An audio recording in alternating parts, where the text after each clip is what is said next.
It's Tatiana Jones, and we're back. It's been a long time since an episode of the Rest Day podcast. And with the, I suppose, sabbatical, I took some time and I just contemplated on what was my goal, what was my purpose.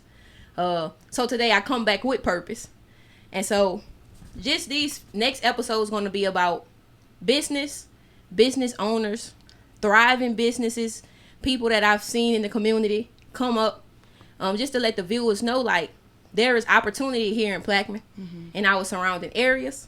And so our first guest, since the changes, a thriving business owner, a person of impact, award winner, Miss Rockeisha Walker. Yes. How you doing today? Thank you for having me. I'm doing awesome. All right, I'm very excited about this. And I'm gonna tell y'all now, I'm gonna call you Rocky, because that's what I know you as. I know you as Rocky. Yes. All right, so let's go to the beginning. Let's go to, how was your childhood in Plaquemine? Like, what are things that you remember in Plaquemine? How was the culture of Plaquemine? Were there any opportunity in Plaquemine? Things that you saw growing up in Plaquemine? Growing up in Plaquemine, it was very family oriented. I mean, you knew everyone. You knew your neighbors. You had a close relationship with your neighbors. Your parents knew that they can count on your neighbors to get you off the bus. If it was a meal that was cooked, it was shared among everyone. Pretty pleasant. Going to schools in Iberville Parish, you knew if you went to schools in Iberville Parish, you got a good education. Nothing was given to you. You worked hard for it, and you had good teachers to help you along the way. As far as opportunities, I never really thought that Plaquemine had the opportunities that they have until I started experiencing it. Okay. I always thought to leave outside of the parish would be the best bet. Because Plaquemine is small, we are considered as the country, we're across the river.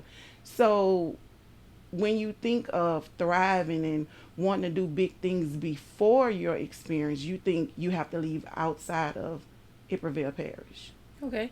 So with all of that, what type of person were you in that environment? I feel like I'm active in my community.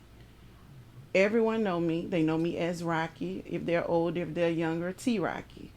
So I try and be hands-on. I try and let them know that there are resources and there are people to help.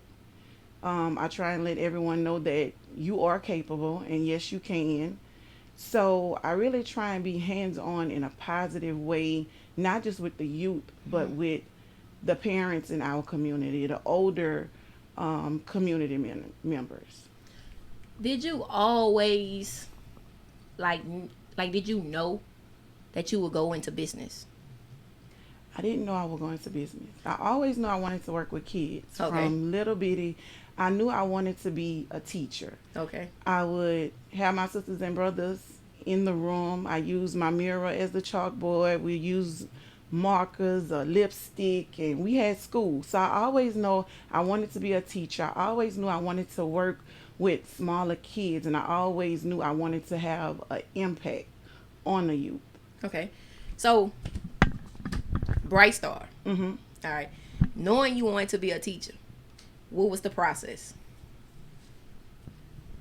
The process with Bright Star was once I started having kids. Okay. And finding a childcare center that felt like home. Yes, children have to have structure and you want them to learn, but you want it to feel homely. You want it to feel loving when you walk in. And the childcare center that my kids went to, it did feel that way. But I had witnessed some that didn't give you that feeling. So that's kind of what pushed Bright Star to provide a childcare center that was nurturing and loving and family-like. Was it Miss Lila? It was Miss Joanne. Okay. Yes, Miss Joanne Bosley. Okay, yes. So do you remember particularly like you said the homely feel, but anything else that you picked up from Miss Joanne that you kind of carried into Bright Star? It was the feeling that she gave. I know you. You're not just a client. You're not just a parent. I know you. We can talk about current events. We can talk about your grandmother. She knew my grandmother. So it was a business that became family. Mm-hmm. And that is what I wanted to bring into my center. You're not dropping your child off to a teacher, a child care center. You're dropping them off to family. And Okay. we're going to treat them as family the way we would treat our own. So, what year did Bright Star actually like open? 2011, March of 2011. All right, so tell me about that whole experience of, all right, I'm going with Bright Star. Why even Bright Star as the name? Like, just tell me about when you was like, okay, yes, this what we going with, and just getting it to kind of where we at today. Yes. Bright Star. Well, it was really supposed to be Bright Start. Okay, I like Bright that too. Start. Yes. And I had my aunt to do the EIN and the state paperwork for me, and she misheard what I said. Oh, So that is how we came with Bright Star. Tikidra? No, my Auntie Renee. Oh, okay, okay. Yes, my Auntie Renee. So when she done it, she left out the T. Yeah. So that is how we became Bright Star. The process then was difficult. It was a struggle. Now when you open child care centers, there's a lot of resources, there's a lot of funding. But when Bright Star was open, it was just you. It was you. It was you learning through try and error. You didn't have anyone to set you up with the regs with state licensing. So you learned through try and error. You did it, and when they came in and gave you a deficiency for it, you learned from it. As far as funding, it was whatever funding you had that you started with. So that is how you had to pay for your rent, for your building, your salary, and all of your equipment inside of your center. It was a struggle, and it's rewarding now, but it wasn't always that way. Yeah. It didn't always look rewarding. Sometimes I would sit and wonder, like, how are we going to make it? What are we going to do? The light bill due, the Plaquemine City Light and Water knocking, the telephone is due, and you needed, that was part of the regs. You had to have a landline phone. So it was a struggle in the beginning. It wasn't easy. It wasn't what people see now. You see, a lot of times people see the success, but they don't see the road that it took to get there because you're not noticed then. You know, when you're struggling, no one noticed you. They only notice you when they feel like you're success.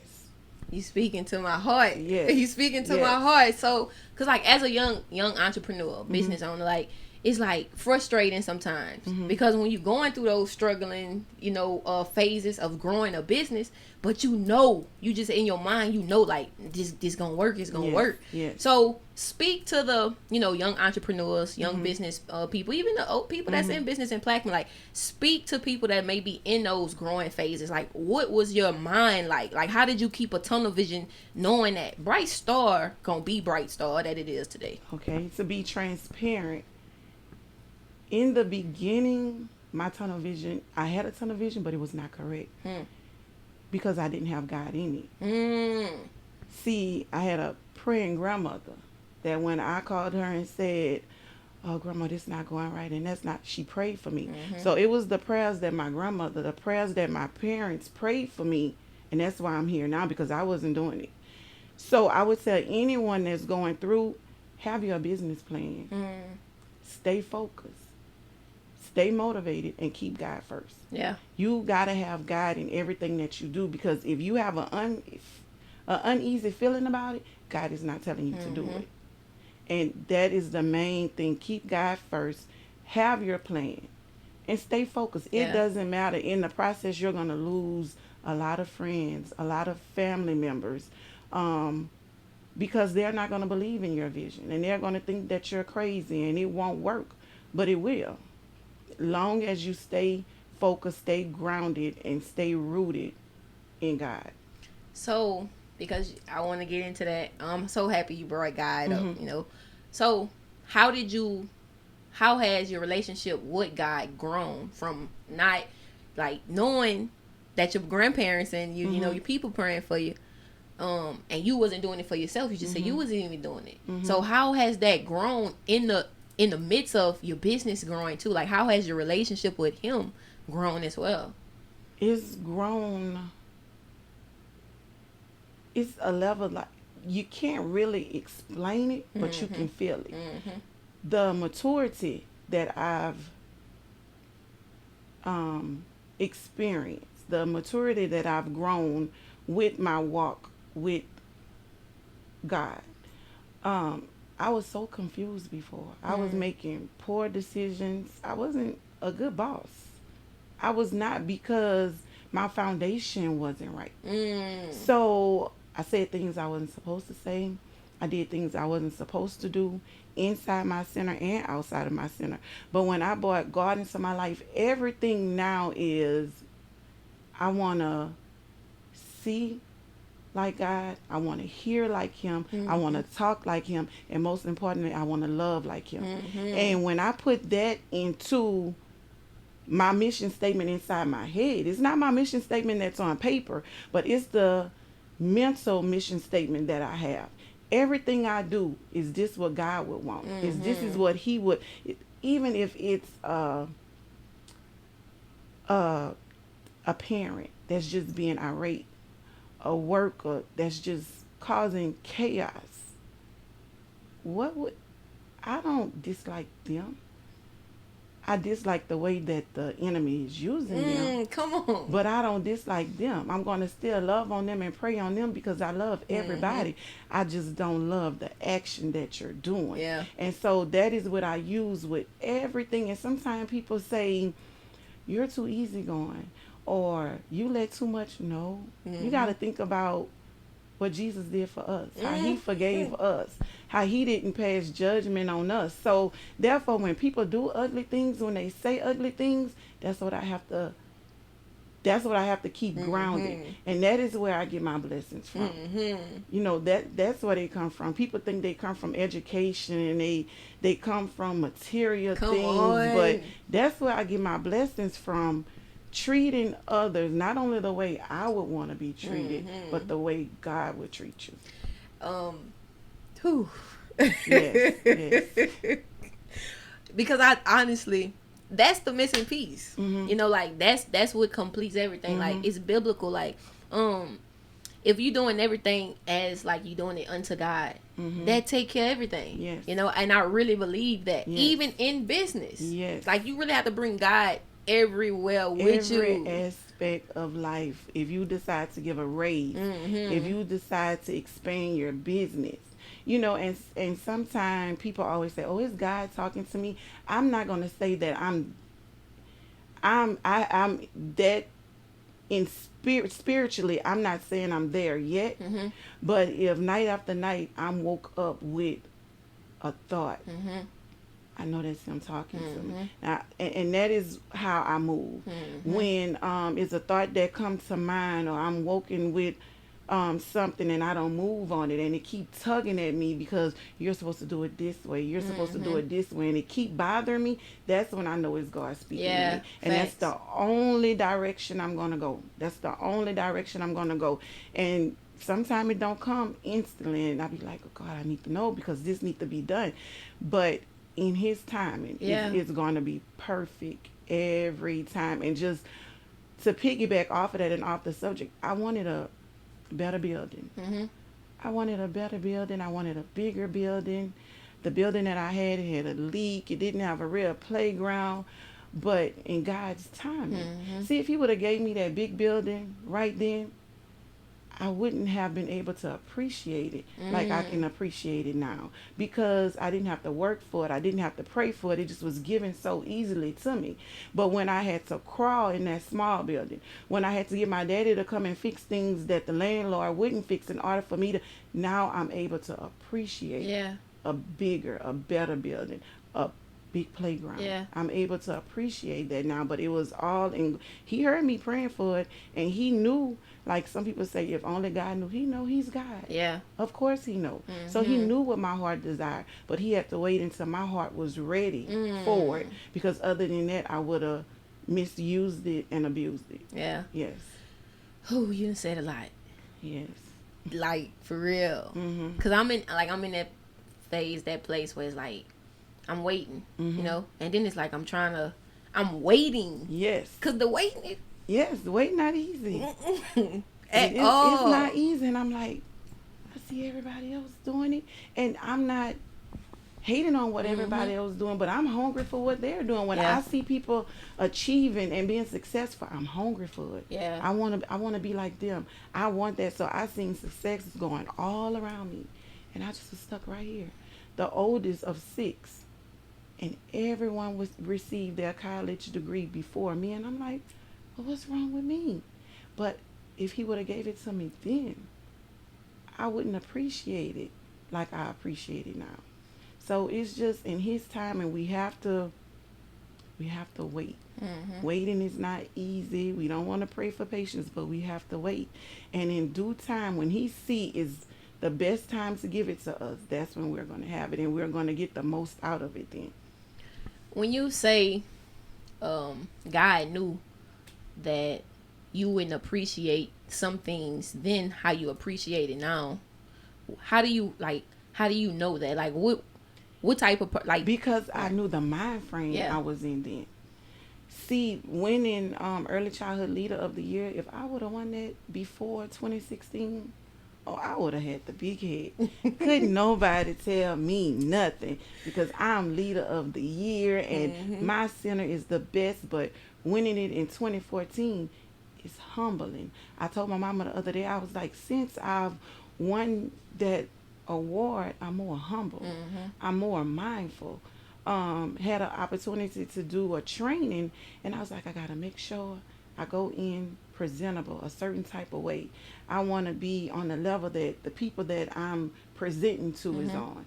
I don't want to come with the church suit on Mm-hmm. or with. I want to be on the level that they are on at this. So I'm humble now. When then I was not, and I would not have appreciated it, and I wouldn't have gotten the full benefit Yeah. of it because it would have left just as soon as it came. So tell me about things that has humbled you in your process of, growing your child care. Things that have putting more faith in people than what you put in God. Talk I've about it. had workers Yeah. to come. I give them raises. I open them up to my whole operation, and they leave and down talk my center and try and take my clients. Mm.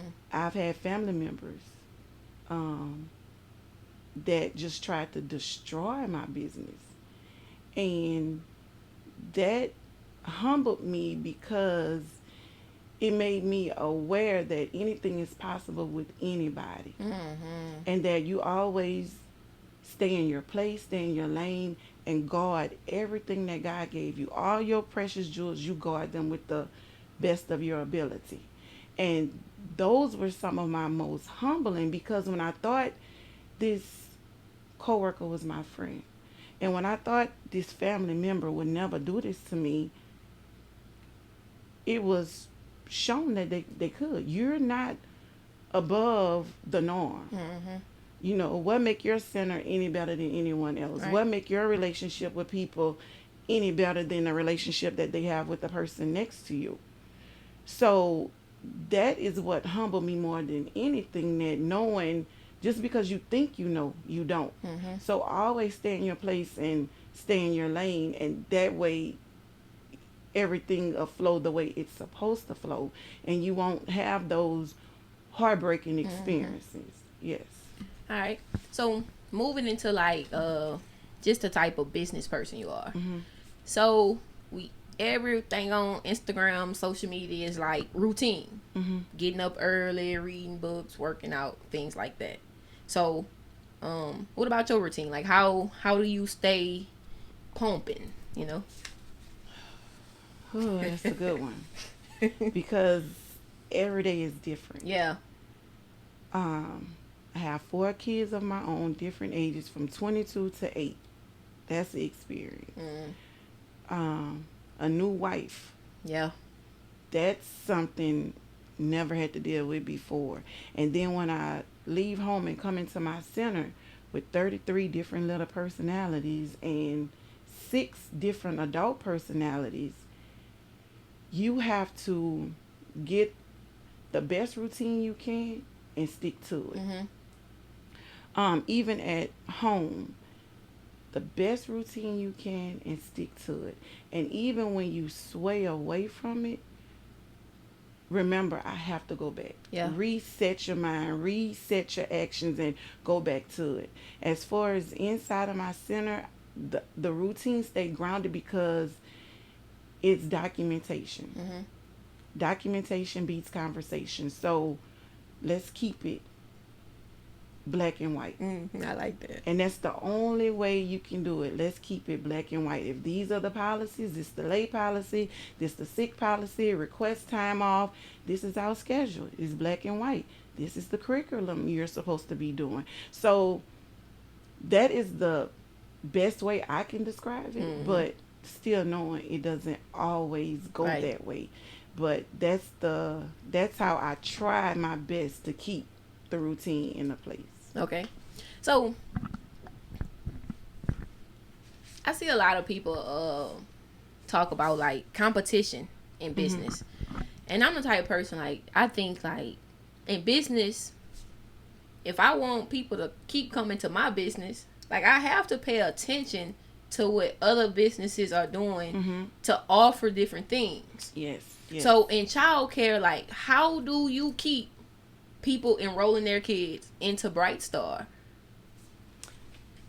Okay, so in childcare, people look at things as competition. Right. But I don't. I think I've helped open a total of 4 centers and 2 in Iberville. I've given guidance and support. I feel like going back to God, what's for me and Bright Star is going to be for me and Bright Star. No other center is going to be able to take that. Gotcha. Because that is what God has for me. Now, as far as staying in the loop, yes. That's why I encourage any center to do professional development days. Me and my staff, anytime we're able to break away, we're going to go. And it's not going to be one that's right here in Iberville. We're going to travel. We're going to have fun, and we're going to learn. But in Iberville Parish, we have a sisterhood within our centers, and they know we can call on one another. Yeah. If we hear a new licensing reg, we're going to let the other one know. If it's a new, like, for instance, this last PD day we were on, it was a parent satisfaction survey. So you put it at the front door and you let parents fill it out, what they like, what they don't like. And she said that helps to improve her center, and she shared that with us. So now that's something that we're going to do. So even though some people look at it as competition, I don't. Right. I look at it as we need as many thriving, nurturing childcare centers in this area that we can, because everyone know birth to 5 is the most important years, and Bright Star can't take everyone. So I want this center to be just as well equipped with the teachers, the materials as Bright Star, so that all our children can thrive. So I don't look at it as being competition. I look at it as being getting with other childcare centers in Iberville and collaborating to make all the centers the best that we can. Okay. Yes. So, Bright Star. Louisiana Early Childhood Leader of the Year. Yes. Let's go into that. Oh, so I was first nominated on the parish level by Lydia Canova. So when we were all at the round table and she was like, okay, Rocky, I was like, not me. I don't want to do this. She said, well, I'm not going to take no for an answer. So I say, well, okay, but you nominate me. So it had the parish-wide recognition, and I was recognized on the parish level.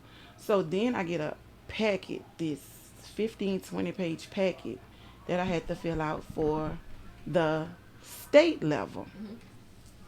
So I'm looking at it and I'm going through it, and some of the things I'm like, oh, I don't know this. But the more I looked into it, the more I realized that, Rockeisha, these are things that you do every day. You've just never put them into words. So I got the packet, I filled it out.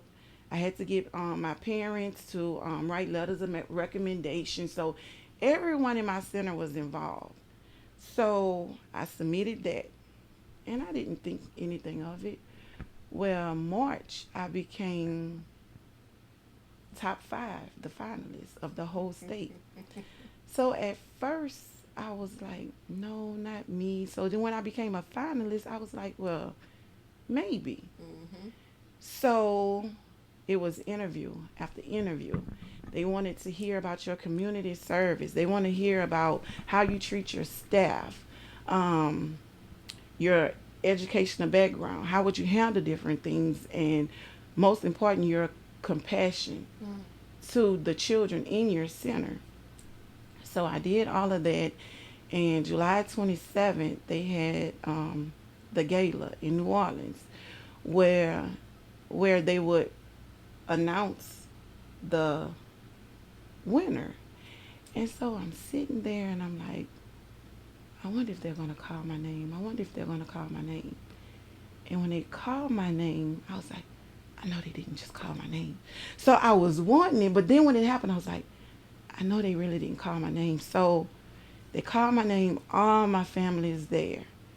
And when I got up and was walking to that stage to make my speech, I was like, why not me?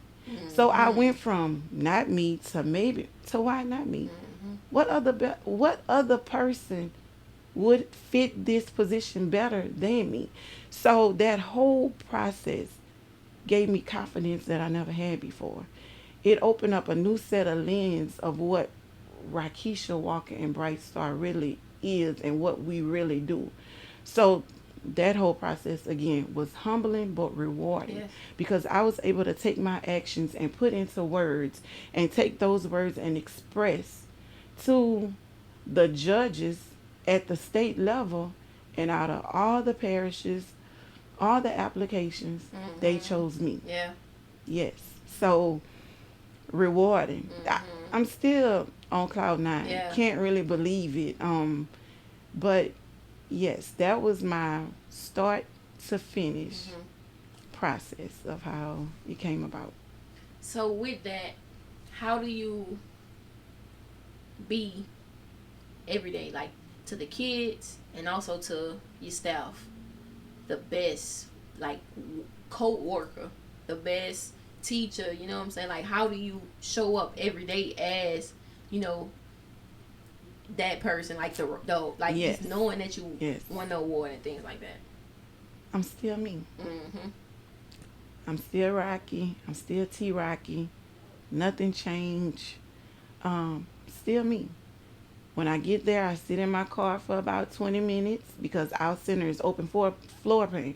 So I don't have an office. I Mm-hmm. can't go nowhere and hide. So I stay in my car 10, 15 minutes, gather my thoughts, and leave all of my problems there. Mm-hmm. Whatever issues I had this morning, whatever issues I went to bed with, I leave them there.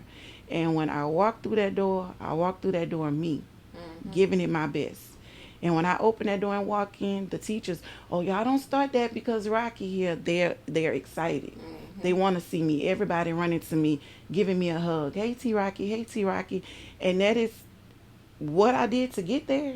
Is what I'm going to continue to do Yeah. every day to go further and further. I'm not going to change nothing, nothing at all. What kind of things are you instilling in the kids that you touch, like that you impacting? Because, like you say, that's you getting them at the age that is crucial. Yes, the main important thing is their social and emotional development. Mm-hmm. Letting them know that yes, Mm-hmm. you are capable, and yes, you will. So that's the age where you put everything into them that they're going to need to be successful teenagers, successful adults. Their self-esteem, their words, Mm-hmm. and most importantly, their self-regulation. Mm-hmm. They're able to tell me, I don't like this. I don't want to play with that without biting, fussing, screaming. Mm-hmm. This is what I want. So that is what I try and give them on a daily basis. Even if we're not digging into the curriculum, we're working on that social and emotional development piece. Just using your big words and telling me how you feel. Because if you can tell me now, T Rocket, I don't like that at 3, Yes. Imagine what you're going to be able to do at 33. Right. You're going to be able to take those feelings and put it into something so outstanding that everyone is going to know who you are. Right. Because you didn't react with ugly words. You didn't react with anger or gun violence. You were able to take your feelings and put it into words so that everyone know how you feel. Yeah. Even you know how you feel, and you're able to address that. Gotcha. Okay. Yeah. So let's talk about your staff. Mm-hmm. And shout out to your staff too. You know, just yes, having your back, yes. finding people that's always there to have your back, that Yes. that you can count on. Yes. So let's just talk about, like he's talking about professional development Mm-hmm. and dealing with their different personalities as well. Yes. So what are things that you try to instill in them just as much as the kids? Number one, I always tell them that it takes a team. I can't do it by myself. They can't do it by themselves. So teamwork is number one. Number one, if you see another teacher struggling with a child, you may have a better connection with that child than they do. Go over there and help. Mm-hmm. We don't do that. Or that's not my child. Or that's not my class. Every child in here belongs to us. So that's what I try and teach them. The professional development days is mainly motivation. Like the speakers that they have, shout out to Mr. Ty, the childcare whisperer. I don't know if you ever seen him on social media, but he's awesome. And they've had the opportunity to see him twice. Okay. And he actually just give them motivational pieces so that the vision that I have, they have it also. Mm-hmm. I'm not the only one with this vision. They're not just here for a paycheck. They have a vision also. And then everyone know in childcare is not a lot of room for promotions. So what I make sure to do is delegate within my center.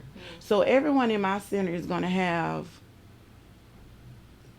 a special something that they're in charge of. And that give them the sense of feeling important. Yeah. They important. That give them the sense of feeling needed. Not just, oh, you're the teacher, you're going to come here and I'm going to always be the director. Mm-hmm. No, we have someone that's over our food program. We have someone that's over our activities. We even have someone that come in and do mock surveys like licensing and come in and tell me what I'm doing wrong. Mm-hmm. Because sometimes my eyes see the same thing. So with my staff, I reward them. I appreciate them. And I let them know that we have to be on the same page. We're like a family. It's different personalities. Everybody know families have different personalities. We have the one that gonna come in late every day, but when she come there, she's on 100. She's ready to work. We have some that gonna come on time every day, but it's gonna take them a little while, to get started. But it's all the different personalities that make up Bright Star. Yes.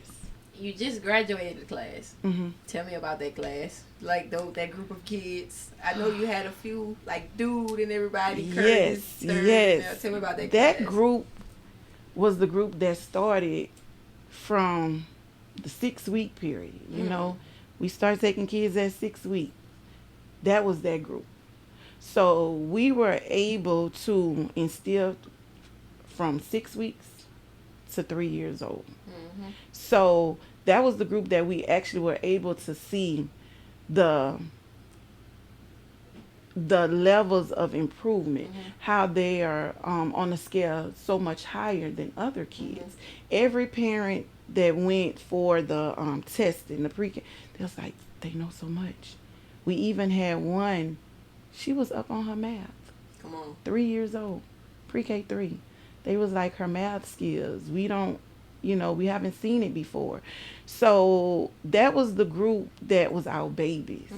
Mm-hmm. It was hard to see them leave, but we know that they left with everything that they need to go into pre-K 3, pre-K 4, ready to learn. And you start taking them at 6 weeks, you 6 said? weeks. And what's the... Well, we go all the way to 12 years. Okay. So we have after school, we have summer, but our main full-time usually 6 weeks to 3 years old. So dealing with kids Mm-hmm. and just the age range, Mm-hmm.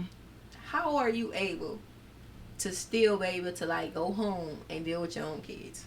Kind of segueing into family life.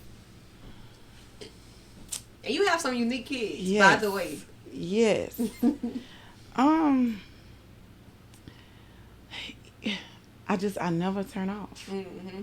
I never turn off. What I've learned being in that center is we as parents have to stop assuming that because they're our children and we gave them this foundation and we know that they had 3 meals and they have decent clothes, we have to stop assuming that they know and that they are supposed to be different than the other kids. Sometimes we are harder on our own kids than what we are with other kids. A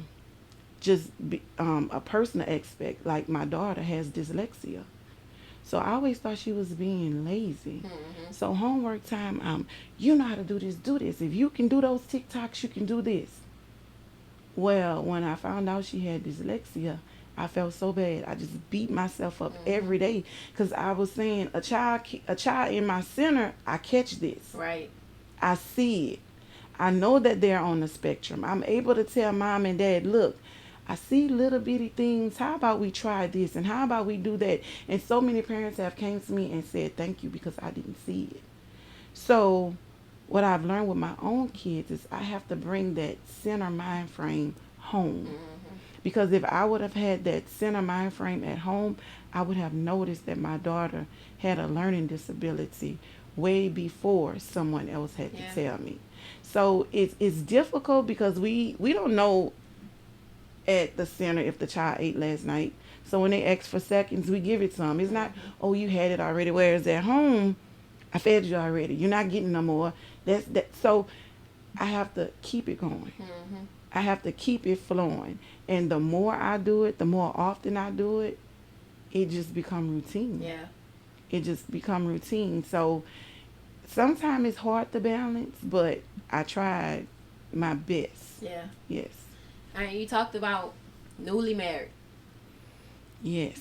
So tell me about just having that support, from a significant other, and how has that change been from, single and doing your business to married and having somebody to have your back, but also, being supportive of them as well.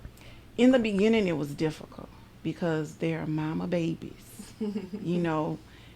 and I didn't see everything that they were doing, the little slick manipulating things that they were doing, but now I see that the things that he were doing and the time that he was taking with them, it was on a positive note. It was because he wanted to see them thrive as much as I did. So in the beginning, I was reluctant to the help because I've been doing it for so long. See, when you've been independent for so long, that's a routine also. Yeah. So I had to take off layers.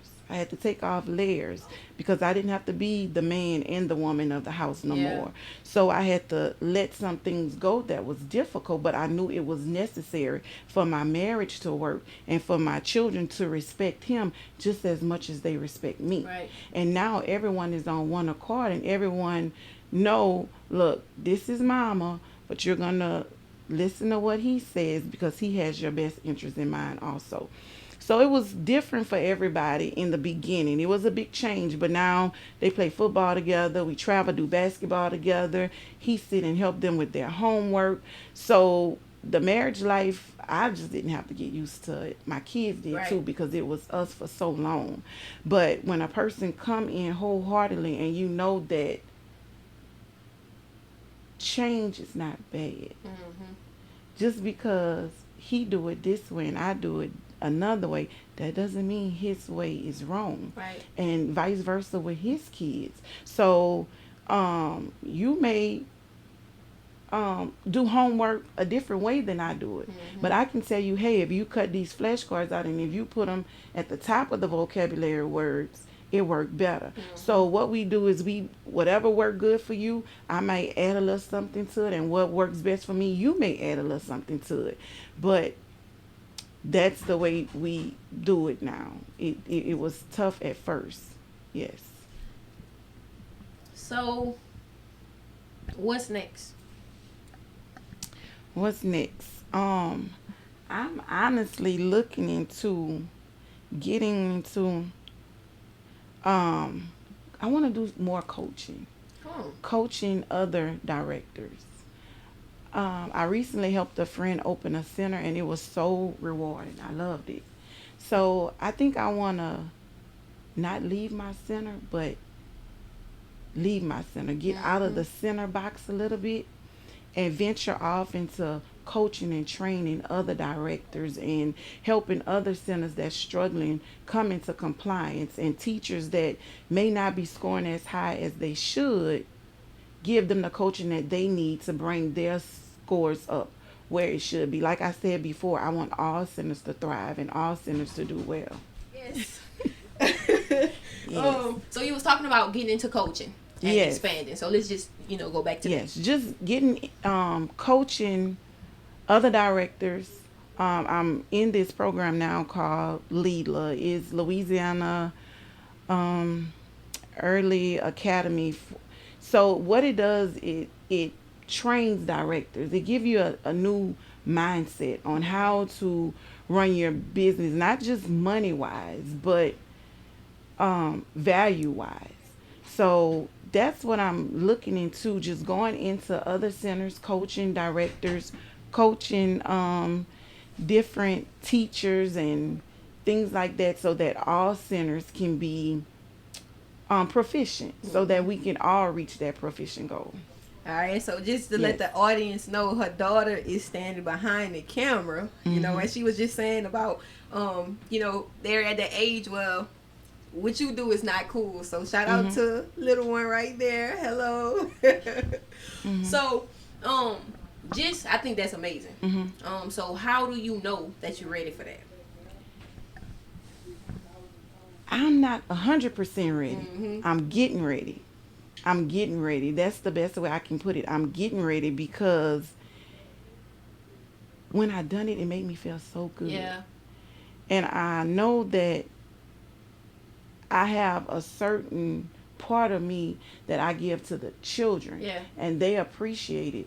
But now I'm thinking maybe it's something else in me that I can give to adults. Yes. Other directors and people that's opening centers. So when I did it, I just went in to help. But the knowledge that I was able to pour out to them and the way that they appreciated what I did was so rewarding, and it made me feel so good. I'm thinking maybe, maybe this is something that I want to get into. Yeah, and that's service. Yes. Service, that's charity, that's community. Yes. But also that's you expanding as a businesswoman. Yes. Because that's what I'm saying. Yes. So advice. Any advice that you have to give? Oh, I know it was something else I want. I'm glad this came back to my mind. Your sister just received her white coat. Let's talk about that. That is my baby. She is my sister, but that is my baby. I always tell people, I didn't know about the skin to skin contact when I had my first child. I didn't know the importance of it. When my sister was born, she was sick, and so she had to stay in the NICU for a whole week, and my mama was there day in and day out, didn't want to leave her. So when she finally came home, my mom was exhausted. So we 15 years apart. So I told my mama, go sleep. I got her. And I laid that little baby right here on my skin a whole 3 days. And that gave us a bond that was just inseparable. And from a little bitty girl, she's always said, I want to be a doctor. I want to be a doctor. So we used to call her Dr. Nene, jokingly. So this past, it was maybe about 2 weeks ago, we were able to go to Tennessee and actually watch her get done with her white coat, despite everything she'd been through. Because she had a rough ride for a second, but it delayed her. But it was only a delay. It did not deny her. And to see her following her dreams, regardless to what curveballs was threw at her, she kept that focus. And that is when what I mentioned earlier on, you got to stay focused and Yeah. grounded. And if that's your goal and that's what you want to do, it will happen because it's it's necessary Yeah. to believe in yourself and to stay on track. That is the most important thing, regardless of what life throws at you. Know who you are and what you want to be, and it will happen. So how does it feel to just be a part of, help being able to help your family and also support their, dreams and goals, like, financially, emotionally, and just to be present for them. Yes. Um, it makes me feel good. The oldest of six, it makes me feel good. Um, Even when I didn't have a dollar to give, Yeah. my heart was always there. Yes. I was always there for them, and they knew that. My sister Ashley said maybe about a month ago, I'm glad God made you the oldest sister because I don't think I would have been able to be a big sister like you. Mm-hmm. So that made me feel good and it made my Mm-hmm. heart smile. It made me feel good to be able to help my family. Um, just mentally, Mm-hmm. physically, financially, it makes me feel good. And it makes me feel even better when I see their success, Yeah. when I see them going on in their career. As I said before, out of six, and I was the last one to get my college degree. But it never stopped me from cheering for them, Yeah. and it just make me feel good. It make me feel good to be there and to be a part of their success and to be there with her when she got that white coat, to be there for my sister Carmisha when she got her penning, and my other sisters, I mean, undergrad, master's, doctorate. I was there through it all, and all it did was motivate me, and that's just it's just a good feeling, to say these are my little sisters and brother. So now let's get into just advice. What would Hmm. you have to tell, not even just people that want to get into childcare, Hmm. but just people that want to get into business, Hmm. women, speak to the women of like our community, because I think right now we in this point where it's I think maybe we think it's not as possible as it Hmm. is, Hmm. but you are proof. Yes. I'm looking at like you proof that Yes. we can develop something right here in this Yes. city, and we can be women of business, women of just different Yes. things. So, what's some advice? The first thing is whatever business you plan to pursue, make sure it's your niche. Mm-hmm. Make sure it's something that you want to do and you're not doing it because you see somebody else being successful at it. And then once you pursue it, you draw your own blueprint. Don't try and follow another person's steps and what they did. Yes, advice is wonderful, but create your blueprint. What you want to see, where you want to go, and always have the confidence in yourself. Would I have ever thought this would be me? No. Growing up in Seamoville, Jetson Avenue, from there, Homestead Drive. My mama was in a mobile home, 2-bedroom mobile home with 5 kids. It wasn't easy, but that was my drive.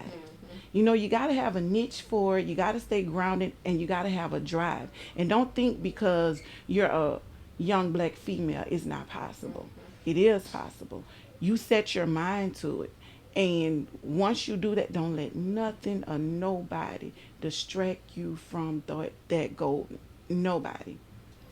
It got to be your niche. You got to be grounded. You got to follow your own blueprint. And you got to stay the path. It's Mm-hmm. not going to be easy. Sometimes you're going to look at it and be like, what am I doing? But if it's in your heart, you're not going to give up on it. Yeah. You're not going to give up on it. And reach out. I'm available. Yeah. It's other people. Reach out to me. No, you may not want to open a child care center, but maybe I can give you um, resources for funding Mm-hmm. or different ways to market. Social media is there. We Mm-hmm. got to use it for the positive. Facts. I Social agree. media is there. Get in your community and let your brand and your name be known. That is what we have to do. Back to school, summer events. If it's no more than you going out with a whole bunch of popsicles and you giving it to your community, with your card, you have to give back. Yeah. You have to give back. No business will be rewarding with the hand always closed. You have to open up your hands, open up your heart, and give to your community. That's the only way they're going to respect you.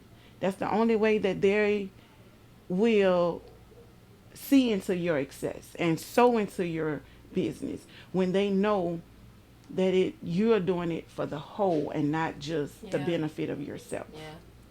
Yes. All right. I know you're gonna be back. I know you're gonna be back. Oh, I know you're gonna be back for real. Cause this, right? I feel like this was just an introduction. Mm-hmm. You know, like, but I do want to say, like, I'm proud of you. Thank you. And just this interview, like, oh my goodness, it let me see you in a whole different way. Yeah. You know, not only as Rocky, Mm-hmm. Rocky, but Mm-hmm. as a businesswoman, a growing businesswoman, somebody like I said earlier, of impact, Mm-hmm. and just a woman of God. Yes. And I'm proud of you. Thank you for your service. Thank you you for touching these kids, Mm-hmm. for having a heart to touch these kids. Mm-hmm. I pray God just keep blowing your mind, for real. Yes. For and real. Thank you so much. thank you for having me, and the same blessings to you and your business. We will meet again. Oh yeah. Bigger platform, Mm-hmm. more information. Yes. Yes. Maybe next time with an audience. Yeah. Who knows? Because I see your passion for it. I see your drive. Even back from the things you did on social media with the small mic. Now you got the big mic. I see it. And that's the main thing, for not only me to see it, but for you to see it in yourself and you believe it. Yeah. And if you believe it, what's going to stop it from happening? But you. That you're the only one that can stop it, and you're the one that's going to grow it. Yeah. So I thank you for having me. I thank you for everything that you do in the community. Yes. Let the people know where they can follow you at, on if you allow people to follow you Yes. on Instagram and things like that. Bright Star as well. So we don't have an Instagram page, but we do have a Facebook. Bright Star. It's Bright Star. You'll pull it up, Plaquemine. We're located right down Sherburne Street. We do have a new website. I had to get back to you with that one because I don't remember. But we just recently partnered with a company for a new website. It's very nice. They're still putting it together.